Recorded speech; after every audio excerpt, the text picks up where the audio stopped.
On y va, Beshem Hashem la Seigneur d'Afret Hamoud Aleph.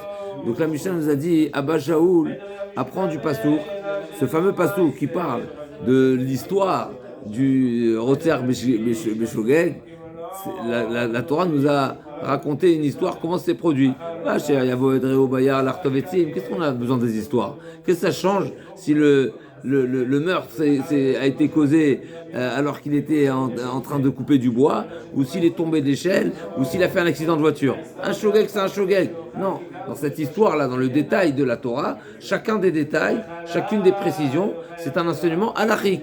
Abba Shaoul apprend un enseignement. Quand on parle d'une forêt, simple, d'une manière simple, une forêt, c'est un lieu public. C'est un lieu public qui n'est pas... Donc c'est ce que la Mishnah nous avait dit précédemment, Reshut la Mazik, Reshut la Nizak. C'est un lieu public, tout le monde a le droit d'y accéder, aussi bien celui qui a déjà commencé à couper le bois, autant le deuxième, il est libre de venir également lui aussi couper du bois. Ça c'était le premier enseignement. J'en déduis que si le meurtre par inadvertance est causé dans un domaine privé, à savoir c'était un lieu réservé aux bûcherons, aux propriétaires, et bien s'il y a un invité qui est venu en surprise, c'est un type de shogeg pour lequel l'assassin sera dispensé d'aller en ville de refuge.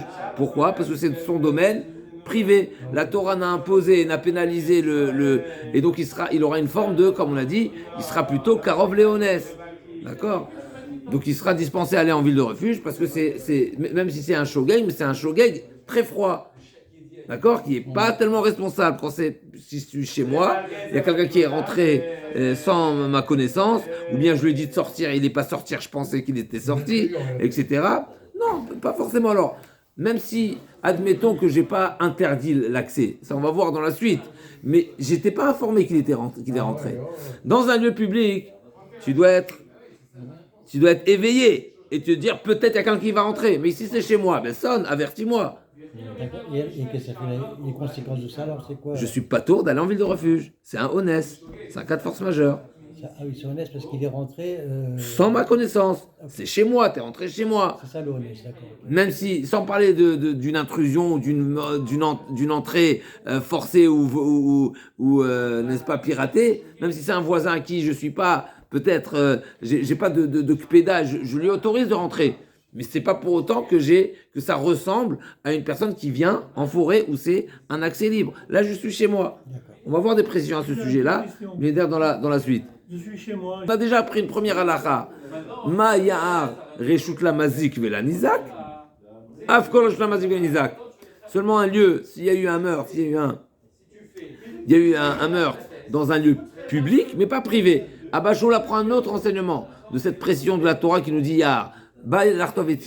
Il est rentré pourquoi? Couper du bois. C'est quelque chose qui est pas forcément une mitzvah. J'en déduis, il dit à Abba Shaoul, j'exclus donc toutes sortes d'activités qui est pour une mitzvah, pour lequel l'assassin sera dispensé. Comme par exemple, le père avec son fils, ou le maître avec son élève, ou bien le shaliach béni, c'est les trois exceptions. Abba Shaoul dit, le shogeg qui est dans un contexte de mitzvah, il est pas tour. Comme l'élève qui apprend, le maître qui apprend à son élève, le père qui apprend à son fils, c'est de l'éducation, c'est de l'enseignement, ou bien le shaliach béni, c'est un contexte de mitzvah. Le couper du bois, ça peut être mitzvah aussi. Ça va être l'action de la Gemara. Mais étape par étape.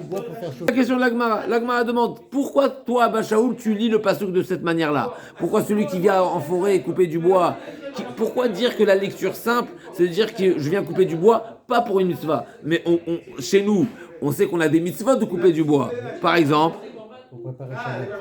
Non, ça c'est indirect. La souka. La souka, ou bien Atzamaracha, ou bien le bois pour le Beth Amikdash. Il y avait du bois qui devait. C'est une mitzvah, à tel point qu'on faisait une fête le Tou B'Av, le 15 Av.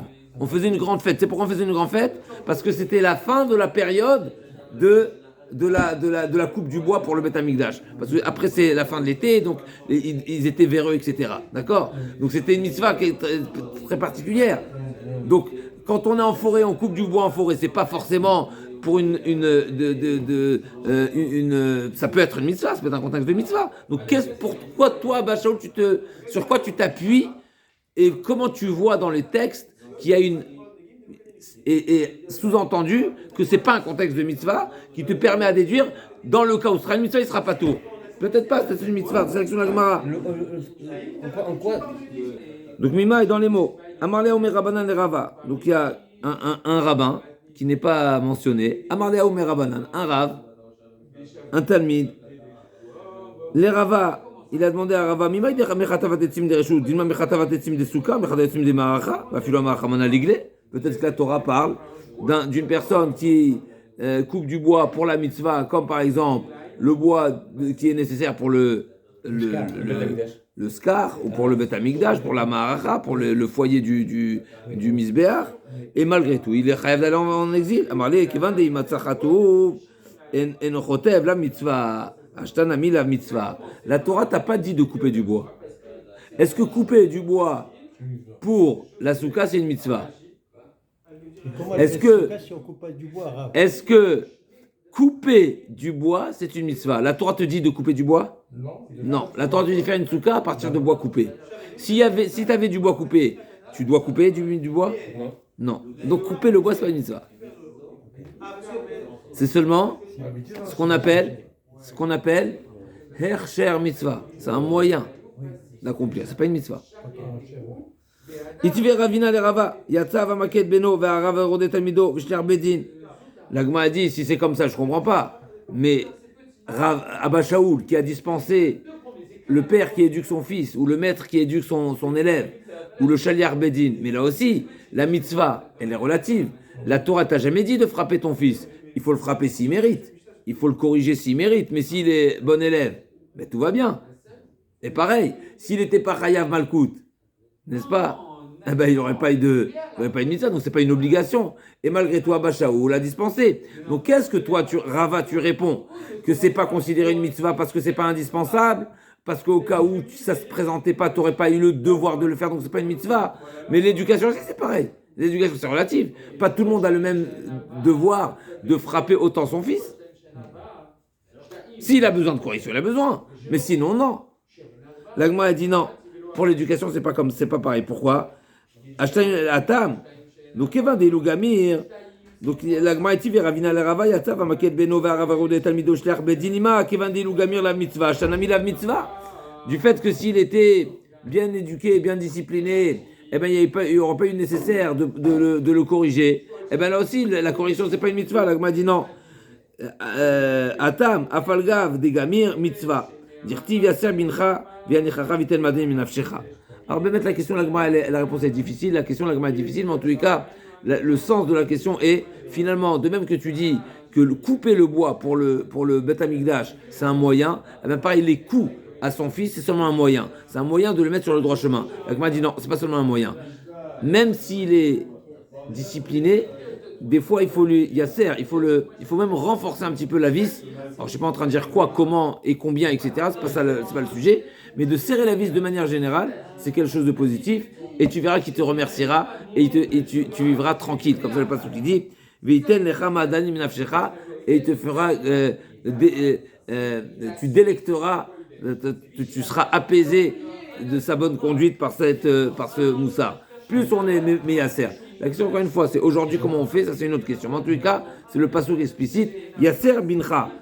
Mets-lui là, mets-le dans des contraintes, dans des difficultés. Plus tu pousses la personne à se dépasser, plus il se dépassera, plus il évoluera. Si tu le pousses pas, si tu mets pas de pression, ça avance pas. Comment? C'est une autre question. Mais il faut le mettre. S'il y a zéro pression, ça va vers le bas. J'ai remarqué le Rav, moi, jamais il faisait un compliment. Jamais il fait? Il faisait un compliment. Dire non, ou alors, mais pas direct. Aramarava, lav miltaï d'amre. C'est pas un truc négatif que je veux dire, hein, Rav. C'est pas. Adar Marava, lav miltaï d'amre. Vacher voedrou bayar, debayaïl, veibaïlo aïl. Visel kalatar mitzvah, misagia de lo aïl. L'Agma a dit, Rava, il a fait marche arrière de sa réponse. Au départ, il a dit, c'est pas une mitzvah. La réponse qu'il a donnée à ce Rabbanan qui a posé la question, il a dit couper le bois, c'est pas une mitzvah. Pourquoi c'est pas une mitzvah? Parce que la Torah te demande pas de couper. Parce que si tu avais du bois coupé, eh ben, t'aurais été, tu t'en serais sorti et tu aurais accompli ta mitzvah comme il se doit. Et donc la mitzvah, c'est pas de couper. La mitzvah, c'est d'avoir du bois. Donc couper, c'est seulement un moyen d'avoir du bois. Ça, Rava, il fait marcher. Pourquoi? Il dit parce que la Passouk n'a pas parlé seulement de la coupure du bois, mais la Torah parlait de Asher Yavo Edreu Bayar. La Torah nous parle de la venue à la forêt. Et la venue à la forêt, forcément, c'est nécessaire, n'est-ce pas? Milosagia d'Eloha'il, Amarle Ravada Barava le Rava. Donc, des Ibayaïl, Baïloaïl. Vacher Yavo Edreu Bayar, des Ibayaïl, Baïloaïl. Asher Yavo Edreu Bayar, forcément, ça part d'un contexte de pas mitzvah. Pourquoi? Parce que s'il veut, il rentre. S'il veut, il rentre pas. Vis al-gatar mitzvah. Et si tu voulais proposer que le passouk parle d'un exercice qui est mitzvah, mais il est forcé d'entrer à la forêt. Ou bien il va trouver coupé, ou bien il va pas trouver coupé, mais il doit se débrouiller du bois. Donc il est obligé, il est invité à aller où on trouve le bois? À la forêt. Amar le Ravada Barava le Rava, Kol dirtiv Asher Bebaehu. Qu'est-ce qui te fait croire, qu'est-ce qui te fait dire que quand Asher Yavo Edreu, Asher c'est lorsque il souhaitera venir, il est venu. Asher, ça veut dire qu'il n'était pas forcé, il n'était pas de devoir, mais c'était une propre initiative. Donc c'était pas une mitzvah. Alors Ravina il dit c'est comme ça que tu comprends le passouk que Asher c'est pas une obligation. Et là mais ata veish shaitma velo itrata. Ibae mitame, ibae lo mitame. Quand la Torah dit et un homme asher itma qui a été impurifié. Alors quoi, l'impureté, elle est dépendante de sa volonté, c'est aléatoire, pas du tout, c'est un fait. Ibae lo mitma, met mitzvah de l'osagel de lo mitma. Est-ce que il y a des cas de figure où on se doit de s'impurifier, comme par exemple quand on trouve un met mitzvah. Oui, on peut enterrer, oui. Achinami des patours. Alors, est-ce qu'on va dire là aussi, Isha Shaitma Velo Itrata, qu'est-ce que dit la Torah? Isha Shaitma Velo Itrata, et Mikdash Hashem, donc on a l'obligation de se purifier par la paradouma. Alors là aussi, tu vas dire que celui qui avait le devoir de s'impurifier parce que c'était un met mitzvah, tu vas dire qu'il ne l'incombe pas le procédé de la paradouma. La Gemara dit Shanatam Damarcha, Tamé. Yéyé, Mikol Makom. La Gemara dit non, c'est pas une preuve là-bas. Pourquoi? Parce que la Torah a répété Taméyé, il sera tamé. Et donc forcément, la Torah nous parle de la deuxième, de l'état de la personne une fois qu'il est affirmé. C'est une manière de dire il sera tamé dans tous les cas. La Gemara dit mais non, mais taméyé, je l'ai besoin. Amoudbet, Aoumi, Véléler de Tania, taméyé, les rabots Toulium, Tumatobo, les rabots Mechoussar Kapara, Amarle, Ana, mais Otumato Kamina. Ok. La Gemara dit non, mais ce mot du passouk, je l'ai besoin. Parce que taméyé, j'apprends que c'est pas seulement le tamé qui est encore dans les 7 jours pour d'impureté, mais même c'est celui qui est après s'être tvilé, même après qu'il s'est trempé au migvé, il a encore le tvulium toute la journée. Et celui qui doit offrir des corbanotes, même après avoir que la nuit soit tombée, il a comme un chouïa d'impureté jusqu'au moment où il offre les corbanotes. Et tant qu'il n'offre pas les corbanotes comme le zav, le metzora, etc., tant qu'il n'offre pas les corbanotes, alors quoi? Il est en interdiction, c'est une impureté qui lui interdit de consommer des corbanotes. D'accord? C'est pas le grand niveau d'impureté, c'est un niveau d'impureté faible, mais c'est un niveau d'impureté. D'où je l'apprends? De taméyé. La Gemara dit non, c'est pas de taméyé que j'apprends, c'est de od tumatobo. Ok. Ika de matnela. La Gemara a dit, cet enseignement-là, ce type d'enseignement qu'on a vu que le Aoumé Rabbanan a objecté Rava, c'est pas sur notre Mishnah de Abba Shaul qui dit que la Torah parle d'un contexte hors mitzvah et donc j'exclus le contexte de mitzvah. C'est pas sur ce contexte-là que le Rav a demandé à Rava. C'est dans une autre dracha. C'est quoi l'autre dracha qui est vraiment similaire? Aucun rapport avec Makot, aucun rapport avec Rotzer Beshogeg. C'est marqué dans la Torah, Bachesh Bakatir Tishbot. C'est marqué dans le pasuk, Bachesh Bakatir Tishbot. Donc c'est marqué dans la mitzvah de la Shvi'it, d'accord, la mitzvah de la Shemitah. C'est marqué comme ça. Qu'est-ce que Charish ou Bakatir Tishbot? C'est quoi Charish et Katir? C'est des saisons, les saisons de Charisha, où on laboure. Katir, c'est la période de moisson. Tishbot, tu devras mettre à l'arrêt ton activité. Pourquoi la Torah lui besoin de préciser? Je sais que la Shemitah, c'est la 7e année. Qu'est-ce que ça vient de parler du moment de la moisson et du moment du labourage? Ça, c'est pour dire qu'il ne faut pas travailler. On va voir. Pourquoi il est nécessaire de me préciser les périodes? Je sais que c'est toute la 7e année. Toute la 7e année, tu es au repos. Qu'est-ce que tu as besoin de préciser? La période du labourage, la période du moissonnage. Mais Question. Celui qui a fait, il part. Question. C'est pas le sujet. Ah. On est en train de poser une question. Pourquoi la Torah? C'est quoi le sens des mots du pasuk? Becharish ou bakatir tishbot. Rabbi Akiva Omer enot tzarich. Et c'est des mots qui ne sont pas nécessaires. Pourquoi? Sharik var neemar, sadecha. Rabbi Akiva Omer enot tzarich lomar. Ces mots-là, becharish ou bakatir tishbot, sont supplémentaires. Pourquoi? Parce que c'est déjà marqué dans la Torah. Charish shel shvit. Ve katir shel shvit. Sharik var neemar, sadecha le tizra. Car mechalo tizmor. Donc, forcément, quand la Torah nous dit ces mots qui sont mentionnés dans la Torah, Bacharish ou Bakatir Tishbot, forcément, ce n'est pas la période de labourage et de moissonnage de la 7e année, parce que la Torah nous a déjà dit que la 7e année, tu ne laboures pas, tu ne moissonnes pas. Donc, de quoi la Torah, elle parle? Avant la 7e année et après la 7e année. Avant la 7e année. De Erev Shvit.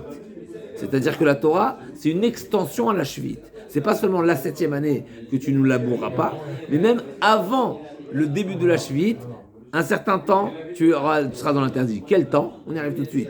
Et là, filou charish el erev Shvit, chez Nechnas la Shvit, katsir shel Shvit, chez Yatzal Motzei Shvit, t'es aussi interdit. Rabbi Akiva dit, ce passou qui est supplémentaire vient élargir la période de la Shemitah et dire que cette interdiction, elle s'applique non seulement la 7e année, les 365 jours de la 7e année, mais également la veille de la Shvit, il y a quelques jours également qui sont dans l'interdiction. Et pareil, ce qui a poussé pendant la Shvit, tu ne pourras pas le moissonner après la Shvit.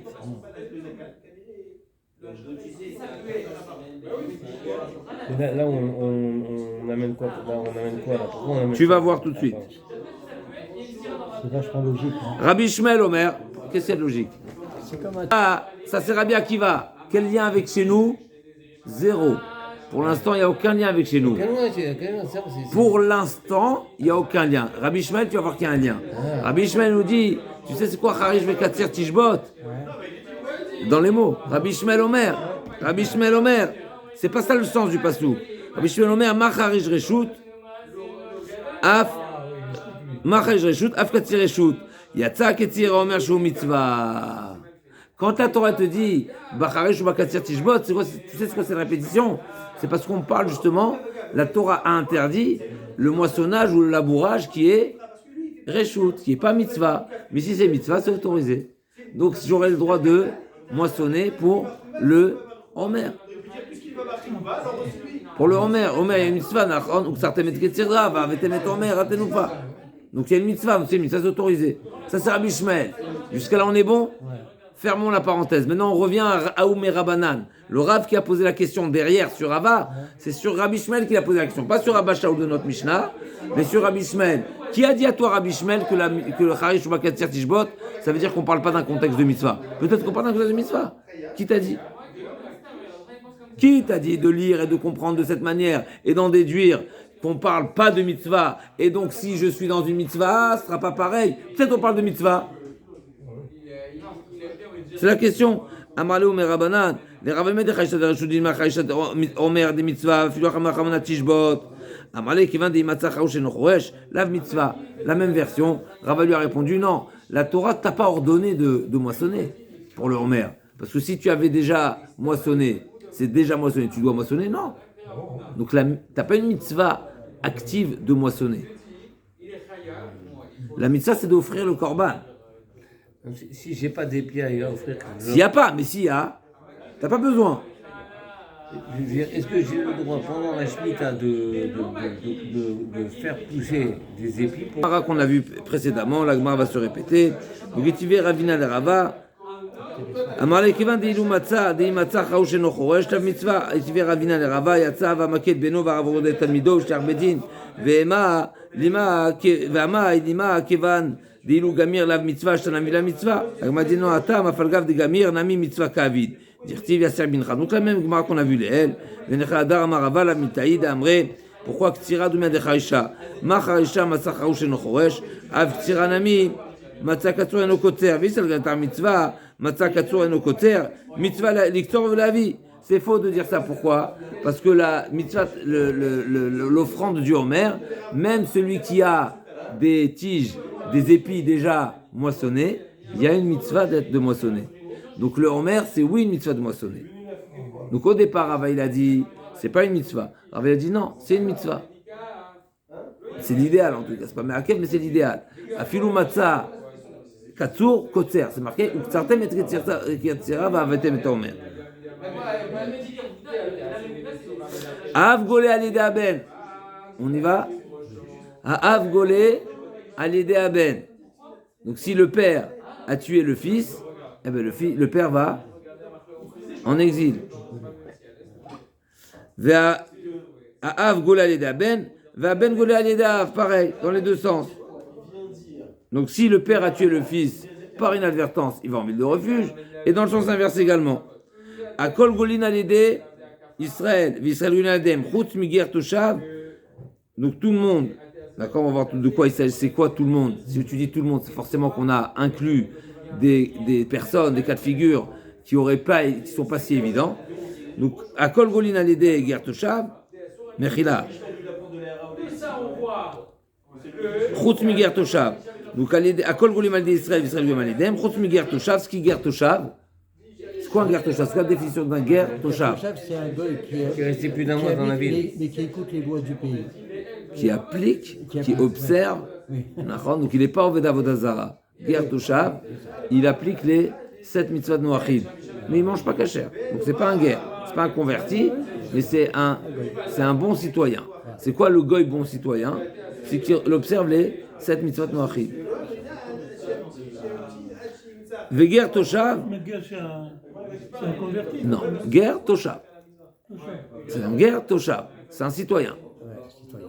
Mais c'est un converti. Non, c'est un converti citoyen. C'est-à-dire c'est un converti de citoyenneté. C'est-à-dire qu'il observe les 7 mitzvot de Noachid. Point. Alors dans ce cas-là, il est condamné comme les autres? Alors, c'est ce que la Mishnah nous dit. Chutz mi ger toshav. Celui qui tue un ger toshav, il ne va pas en galoute. Pas tout. Celui qui tue un ger toshav, il ne va pas en ville de refuge. Donc pas tout, oui, il ne va pas. Il est dispensé. Veger toshav, eno golé ela l'idée ger toshav, c'est seulement dans le cas où il aura tué un autre ger toshav qui ira en ville de refuge. Il n'est pas converti au ger toshav, il n'est pas Non. converti au judaïsme. Non. C'est un citoyen. C'est un citoyen. D'accord. Le fait qu'il est touchant, on l'appelle guerre. C'est simplement. Exactement. C'est dans la Torah, c'est le mot de la Torah, c'est pas les mots de la Mishnah. La notion de guerre toshav, c'est la Torah. Normalement, guerre, c'est normalement. Guerre, oui, mais guerre toshav, non. Il est guère dans les lois seulement qu'il applique. 10. Mais pas sur lui. Elle nous dit la Gemara, Av Golé, Ah, vous avez dit un gartochage. qui tue un guerre toshav. Av Golé, Alidé Aben, va Martel Maket Beno. Je comprends pas ici ce qui se passe. On vient de dire dans la Mishnah précédente. En tous les cas, c'était Abba Shaoul, mais a priori, c'est justement ce qu'on veut chercher à savoir. Est-ce qu'il y a une marloquette ou pas? On a dit dans la Mishnah précédente que le père qui frappait son fils pour l'éduquer, et il l'a tué, eh bien, il ne va pas en galoute. Pourquoi? C'est une mitzvah. Et là, tu es en train de me dire que le père qui a tué le fils, il va oui en galoute. Qu'est-ce qui se passe? C'est une opposition à Abba Shaoul ou pas? La Gemara a dit, a priori non, parce que sinon il fallait le dire, il fallait dire qu'il y avait une marloquette. La Gemara a dit, C'est un shogeg spécial celui-là. Ah ouais, vraiment. Toujours, c'est de ça qu'on parle. Un shogeg, c'est Quelqu'un. spécial. Il a tué son fils quand même, un Frapper, shogeg. frapper, s'il frappe, pour lui dire qu'il est d'accord, mais s'il frappe à mort, il est tué, donc. S'il a frappé à... On avait dit qu'il y avait une différence de shogeg. Si il frappe à mort, c'est-à-dire que c'est un coup mortel, prémédité, c'est pas un shogeg. Un shogeg, c'est un coup raté. S'il est frappé à mort, c'est mézid. Prémédité, c'est mézid. Si c'est un coup raté, c'est shogeg. Donc à Avgolé, donc il faut se décider. Le père qui éduque son fils, il va en ville de refuge ou pas? On ne sait pas. Ben là c'est marqué oui. Dans le Mishnah précédent c'est marqué non. C'est ça, on sait pas. La Gemara a dit non. C'est de quoi on parle ici. On parle du père qui a frappé son fils, pas pour l'éducation. Il était hors contexte d'éducation. Il est énervé. Non, même pas. Shogeg. Ah ouais. Prends le cas de Shogeg type. Prends le cas de Shogeg type. Il savait pas que son fils il était là. Il savait pas que... Et il a tué. Dans la forêt. Ah oui, d'accord. Dans la forêt. Inadvertance. D'accord, c'est dans la forêt, c'est qui est-ce qui est venu? Pas le voisin, son fils. Et la bûche est tombée sur sa tête. Mais il n'est pas en train de l'éduquer ici. Eh ben, il va en ville de refuge. L'agma a dit des gamir, va matin falgene mitzvah kavid, beshulien agré, shulien agra chiutaï, des lamdé, des gamir meuta achiti. L'agma a dit bien plus que ça. Si on parle du père et du fils, c'est même dans le cas où il a enseigné. Il enseigne son fils. Mais quand est-ce qu'on dit que le père est dispensé? Seulement c'est pour l'éducation. Là, c'est pas pour l'éducation, c'est pour un métier. L'agma dit un métier aussi, c'est une mitzvah. L'agma dit non, mais il a déjà un métier. Donc s'il a déjà un métier, c'est déjà plus la mitzvah du père. Va ben golé alidav urmini. Donc celui qui a qui a tué son père, il va en ville de refuge. L'agma demande urmini maké prat nefesh prat le maké aviv. Donc là, la Braïta nous dit que le maké nefesh bishgaga, c'est marqué dans le passou. Maké nefesh, c'est qui maké nefesh, une âme. C'est pas le père, on exclut le père ici. Donc celui qui tue son père, normalement il va pas en ville de refuge. Amar Avkana Lokasha, Rabbi Shimon et Rabbanan. Effectivement, c'est un sujet discuté entre les Tanaïm, Rabbi Shimon et Rabbanan. Les Rabbi Shimon d'Amar Chenek Chamour Misaïf, Shigat Saïf Nitnan le Kapara, Shigat Chen Lo Nitnan le Kapara. Les Rabbanan d'Amar Saïf Chamour Michenek, Oray Gavi Beshugay Shigat Saïfou, Shigat Saïf Nitnan le Kapara. L'Agma a dit pour quel type de condamnation la Torah elle a donné une réparation Beshogeg quand c'est par inadvertance d'aller en ville de refuge, c'est seulement si c'est pour une type de mort qui est saïf, n'est-ce pas? Saïf, c'est décapitation. Maintenant, celui qui tue son père, il est condamné à quoi? D'après Rabbi Shimon, Chenek. Et Chenek, c'est strangulation, c'est plus ramour que saïf. Donc d'après Rabbi Shimon, tout ce que la Torah a réservé les villes de refuge pour un meurtre, c'est seulement pour le meurtre qui est condamné décapitation.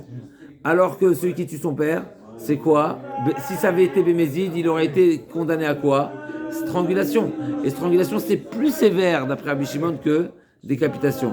Donc pour la décapitation, il y a la ville de refuge. Pour la strangulation, c'est-à-dire s'il avait fait Bémézid, ça aurait été strangulation. Là, il a fait Béchogeg, mais il n'y a pas la ville de refuge. C'est-à-dire que la ville de refuge n'est pas réservée pour celui qui aurait dû avoir une peine de mort s'il avait été Mézid. C'est des peines d'un cran.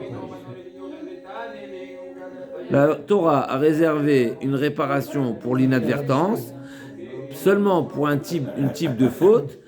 S'il avait fait volontairement, il aurait été saïf, mais pas chenek.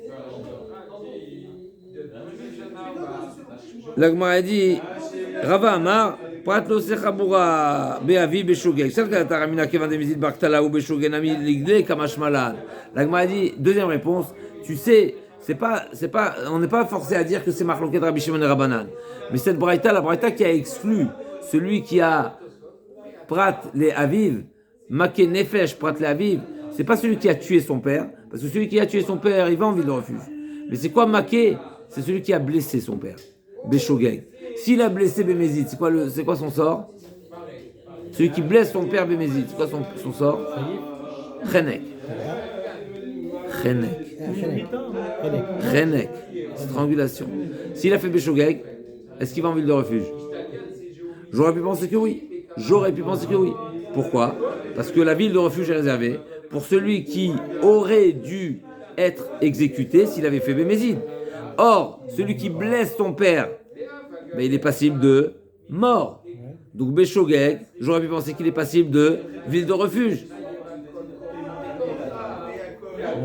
Kamashman que non. Michel nous a dit à Kol Golin d'Israël et Israël Golin l'Edem. C'est quoi Kol Golin? Pourquoi ça veut dire quoi? Tout le monde est gaulé en tuant un Israël, un Ben Israël. C'est qui tout le monde? C'est Ben Israël. Qu'est-ce que tu viens m'inclure? Je sais bien. Un juif qui tue un juif Béchogeg, il va en ville de refuge, je sais bien. C'est qui à Kol? C'est un deviné, tout est marqué, Michel. Le père aussi, c'est un Kol alors. C'est son père, mais c'est un Israël aussi. C'est quoi ta question, Michel? C'est pour inclure peut-être. À Kol Gwina d'Israël, à Kol Gwina d'Israël, à Tuyemai, les Tuyé Eved Vekuti. La Gemara dit, à Kol, c'est même celui qui n'est pas juif, comme le Eved. Un Eved, de quel Eved on parle? Mais non, Eved Ivri, c'est un juif normal. Eved Kinani. Eved Ivri, c'est un juif normal. Donc un Eved, c'est Eved Kinani. Donc un Eved Kinani qui a tué un juif, il va en ville de refuge également. Et pareil le Kouti, on y arrive tout de suite. Laissez la Gemara parler s'il vous plaît. Tanina, la Gemara dit Tanina Léa, des Tanoura Banan, je le sais déjà. C'est déjà marqué dans la Braïta. Les Tanoura Banan, Eved Vekuti, Eved Lokali d'Israël, Israël Lokali des Kouti Eved, Bishlama Eved Vekuti. Donc la Gemara dit, c'est pas une question, mais je l'ai déjà, effectivement, je l'ai enseigné dans la Braïta. Et la Gemara a posé tout de suite la question Bishlama Eved Vekuti, d'Israël, Veloké. Golé décatlé, véloqué délaté, et là Israël golé véloqué à l'idécouti, Bishlama golé décatlé, la loqué amaï délaté, Venasima Mechalota, ou Vesemasa Mecha. La Gemara a dit comment un juif peut être passible de recevoir des coups s'il a eu une intercation avec un Eved. Qu'est-ce qu'il a pu faire? Le maudire? Même celui qui maudit un esclave, un Eved Knani, mais il n'a rien transgressé. Pourquoi? Parce que c'est marqué Venasiba Mechalotaor, seulement un pratiquant. Le Eved, il n'est pas pratiquant, il est pratiquant partiellement. L'Agma a dit Ela Maravacha, Bar Yaakov, Koncheidbo Veuzam. On parle de quelqu'un qui a témoigné à charge d'un esclave à faux. Et il s'est avéré que c'est un faux témoin. Et donc il va prendre Malkout comme pénalité. L'Agma a dit ah bon, alors c'est quoi le parallèle? Le sens inverse serait quoi? Que le Eved également va prendre des coups s'il a témoigné à charge d'un Israël, mais le Eved il n'est pas cachère.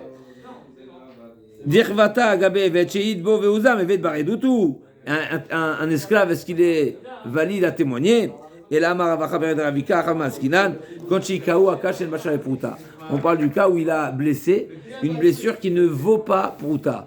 Une personne qui blesse son ami, de quelle manière il est condamné, il est pénalisé? Eh bien, en payant les frais de soins. Mais il y a un Nezek, Tsar, Ripouille, Chevet ou Bochet. Nezek, Tsar, Ripouille, Chevet ou Bochet, c'est Arba Dvarim. Maintenant, ça, c'est seulement dans le cas où les frais de soins ont une valeur. Maintenant, s'il n'y a pas de valeur, il n'y a pas de frais de soins, quelqu'un qui frappe une blessure à son ami, ça ne vaut pas une prouta. Ça ne vaut même pas un pansement. Il a fait couler du sang. Je pense au pansement. D'accord? Même pas le pansement. Eh bien, il transgresse un interdit de la Torah, qui s'appelle l'Oyosif. Et donc, il est chayav malkout. On est bon ou pas? Daftet Amoudalef. C'est rien, j'ai fait un petit Oui, ça n'a pas de valeur monétaire, mais c'est un interdit de la Torah. Et donc, il est chayav malkout. Donc là aussi, c'est de ça qu'on parle avec Mahdi. Qu'est-ce que ça veut dire que tout celui tout le monde peut être passible de malkout s'il a eu une intercation avec un Eved et vice-versa, c'est que c'était une blessure qui était moins de Shavé Prouta. Que ça se monnaie pas, mais ça, on prend des coups. Damar Rabbi Rabbi Yochanan, Ikawa Kashem Shakuta, Loke, Velo Makshina, Nakal Iklala, et l'Agma a dit, et je ne fais pas de rapprochement et de comparaison entre la blessure et la malédiction. C'est vrai que maudire un esclave, c'est pas interdit. Pourquoi? Parce que c'est un esclave et il n'est pas pratiquant. même s'il est pratiquant partiellement, mais en tous les cas, il n'est pas pratiquant, il ne s'appelle pas Osema Samecha. Et malgré tout, celui qui blesse l'esclave, eh ben, il est chayav de Malkout. On est bon? Pardon? C'est les données que vous avez dit, c'est ça? C'est la Mishnah, c'est pas moi, c'est la Mishnah. Donc la Mishnah a dit, c'est un Gertoshav, celui qui tue un Gertoshav, il n'a pas envie de refuge. Ça veut dire que le Gertoshav, l'Agma a dit, les Memra, c'est-à-dire que le Gertoshav, je le considère comme un goy. Alma, j'en déduis, Gertoshav et Koravimu. Ça veut dire que je le considère comme un goy. C'est comme ça. Je ne comprends pas les dernières phrases de la Mishnah. Les dernières phrases de la Mishnah, c'est marqué, Gertoshav, Golal des Gertoshav. Deux Gertoshav qui se tuent entre eux, ils vont en ville de refuge. Pourquoi ils vont en ville de refuge? Celui qui tue un goy, des goyim qui s'entretuent, Béchogeg, il y a la file de refuge, il n'y a pas la file de refuge. Alors pourquoi un Gertoshav, si le Gertoshav, tu le considères comme un goy classique, même s'il est un bon citoyen, et c'est pour ça que tu dis que il va en ville de, on va pas en ville de refuge parce que Mechila c'est un goy. Alors si c'est un goy, pourquoi s'ils se sont entretués, ils vont en ville de refuge? Il y a pas des villes de refuge, c'est une règle qui est réservée à qui? Aux juifs, pas aux goy. Et ma c'est pas Gertoshav Golal de Gertoshav, Amarav Kan lo Kasha, Kan bi Gertoshav Shara Gertoshav, Kan bi Gertoshav Shara Israël. L'Agma a dit non. Quand est-ce que le Gertoshav, ça dépend où le Gertoshav il a tué qui? Si le Gertoshav il a tué un Israël, alors oui il va en ville de refuge. S'il va en Gertoshav, s'il a tué un Israël, il va pas en ville de refuge. Il a quoi à la place du Gertoshav qui a tué Israël? Le Gertoshav qui a tué un Israël, ça lui suffit pas le galout, donc il va pas en galout. Un Gertoshav qui a tué un Gertoshav, il va en galout. Alors, Bémet, il faut comprendre la réponse de la Gemara, parce que finalement, statue-le, je ne comprends pas, il est quoi? D'accord? La Gemara a dit, Ika derame krei adade, mechila. Ika, certains ont posé la question entre les psukim, des rame krei adade. Ils ont objecté directement, contradiction entre les psukim. D'un côté, c'est marqué, Ktiv livne Israël, vela Gertoshav. La question n'était pas posée à partir de la Mishnah, mais à partir des psukim. D'un côté, c'est marqué que les villes de refuge seront également pour le Gertoshav. Donc les villes de refuge sont réservées pour le Gertoshav. Et d'un autre côté, c'est marqué, donc, Ktiv livne Israël, vela Gertoshav, betocham tiena shesharim, ou Ktiv ayu lachem, harim lemiklat, lachem velo legerim. Donc une fois c'est marqué explicitement dans la Torah que les villes de refuge sont réservées aux Juifs et aux Gertoshav, et une fois c'est marqué à vous. Donc à vous, ça veut dire vous et pas le Gertoshav. Amarav Kan lo Kasha, Kan bi Gertoshav Shara Israël, Kan bi Gertoshav Shara Gertoshav. Omini, l'Agma dit Fikar. Ger ve'oved koravim shargu ne'eragim. Katan et ger. Dumia dovet koravim, oved koravim loshna de katal barmine, veloshna de katal de la barmine ne'erag. Avger, loshna de katal barmine, loshna de katal de la barmine. A priori, de même, tu m'as mis sur le même piédestal, tu m'as mis sur le même. Tu vas comparer le guerre et le goy. De même que le goy, ça ne change pas s'il a tué un goy ou s'il a tué un Israël, il est tué. Et bien pareil, le Gertoshav, on devrait dire la même chose, donc il n'y a pas de différence. Comment tu peux? Donc il y a une contradiction dans les enseignements, et cette réponse n'est pas a priori applicable parce qu'on a mis le Gertoshav au même niveau que le goy. Amar Afrizal Ukashia, quand tu as Ragoder Herida, quand tu as Ragoder Alia. Quand est-ce qu'on a dit qu'effectivement il sera tué, il sera comme le goy? C'est der Alia, c'est der Herida, il va en Miklat. Der Herida d'Israël galé, Yunami sagele begalut. Der Alia d'Israël patourou nerag. La Gemara dit velav kava chomeru. Uma der Herida d'Israël galé, Yunami sagele begalut. Der Alia d'Israël patourou nerag. Donc la Gemara elle comprend ici que der Alia, quand c'est un mouvement vers le haut, c'est plus raison à le dispenser. Parce que derrière Aliyah, c'était pas sa direction, c'était pas son mouvement, c'était pas son geste. Et là, Marava Omer Moutar. Vous savez, dans quel cas, quand est-ce qu'on va faire la différence entre les différents Gertoshav s'il pensait que c'était autorisé? Amrale Abaye Omer Moutar Anoussou. Celui qui pense que c'est autorisé, c'est un cas de force majeure, donc c'est sûr qu'il ne va pas en ville de refuge.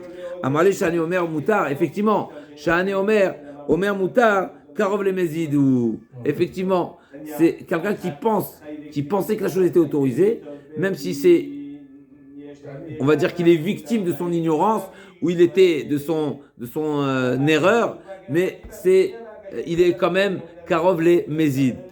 Ve'azul et Tamayudit, Mar, Kasavour Bema Veninsa Adam, celui qui pensait que sa cible c'était une bête, et en réalité c'était un être humain, ou bien il pensait que c'était un goy, en réalité c'était un Veninsa Gertushav. Rava Machayav, pourquoi Omer Moutar,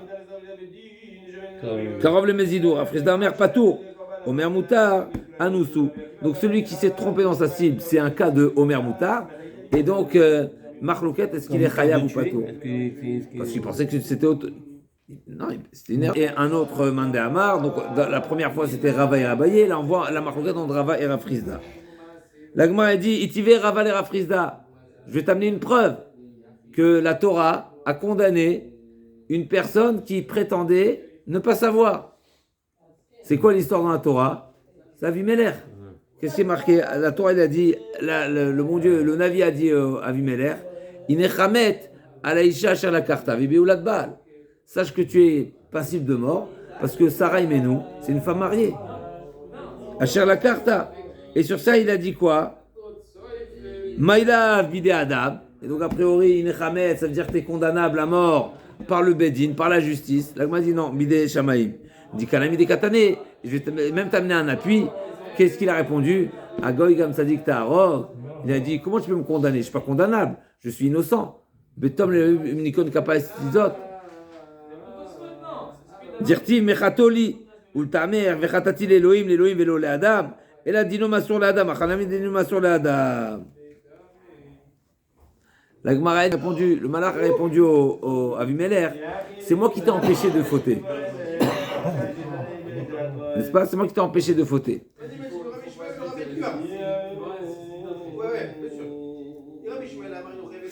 Et donc, on déduit que Hachem lui a dit Mechatoli, de fauter envers moi.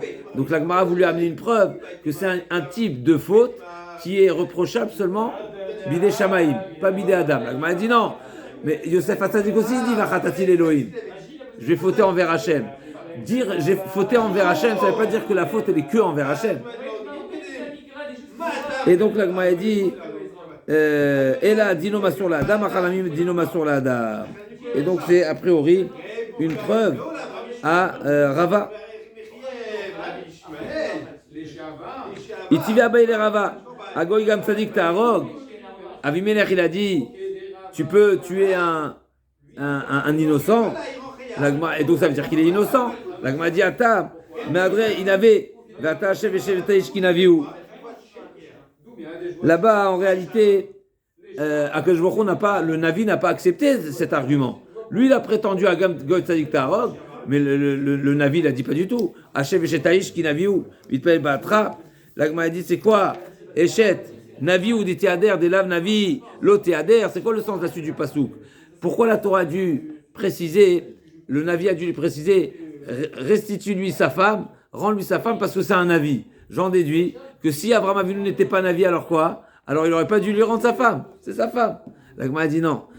Et là, Kida Marshmoul Vanachmani Damarshmoul Vanachmani Amar Yonatan, Achika Amar, Vata Shev Shetaïsh Mikol Makom, rendre la femme, c'est une femme mariée, c'est Shetaïsh, c'est une femme mariée. Ah, Vedeka Amar, Taigogam Sadik Ta'arog, est-ce que tu prétends être disculpé et d'être innocent parce que tu ne savais pas? Pas du tout. Tu aurais dû savoir. Et là, c'est ce que Rava répond. Une personne qui prétend être dispensée parce que nul n'est voilà, censé ignorer la loi. L'ignorance n'est pas une dispense. Pourquoi? Hayalo lilmod velo lamad. Tu aurais dû apprendre, va apprendre. Dans les mots, alors qu'il a été trompé à Avimelech. Parce que Avimelech, s'il a dit, je suis innocent, il m'a dit que c'était ma sœur. Il m'a dit que c'était sa sœur. Donc, je suis innocent. Alors là, il m'a dit, Naviou, c'est un Navi, ou Michalamad. Tu sais pourquoi il t'a répondu comme ça? C'est parce que c'est toi qui l'as poussé à lui répondre comme ça. Tu sais pourquoi il a été poussé à répondre comme ça? Parce que quand il est arrivé en ville, c'est quoi la première question qu'on demande à un invité? On lui demande c'est qui t'accompagne, est-ce que c'est ta femme ou c'est ta sœur? Ou bien on lui demande où tu vas loger, est-ce que tu as de quoi manger? N'est-ce pas? Donc le fait que Abraham Avinu a été agressé par un type de question qui est immorale, parce que c'est pas les premières questions qu'on pose à un invité, eh ben il t'a répondu dans ton sens. C'est-à-dire que ta question lui a fait comprendre que tu étais un vicieux, qui risquait la vie. Donc il n'avait pas le choix de dire que c'est sa sœur parce que sinon il aurait été tué. Et donc c'est pour ça qu'il t'a trompé. Donc c'est toi qui as causé la réponse. Donc c'est toi le fautif. Donc t'es pas innocent. ודקה אמר יצלתנו, הוא אמר לי אחותי, נביאו מחלמה דחסנאי שבא לעיר, על עסקי אכילה ושתייה שואלים אותו, כלום שואלים אותו, אשתך זו אחותך היא, מכאן שבן נוח נהרג, שהיה ללמוד ולא למד. D'ici on apprend que, et c'est Rava qui nous dit, même un ben noir, il est condamnable et il ne peut pas prétendre son innocence parce qu'il était ignorant. Pourquoi? Parce que les règles, en tout cas de Derech Eretz, il se doit de les apprendre et de les appliquer. Et il ne peut pas dire non, j'ignorais ces règles on va dire de politesse. Ça aussi tu dois apprendre et donc tu n'étais pas innocent et donc Omer Moutar, il est également Khayab. On se retrouve demain, mes amis.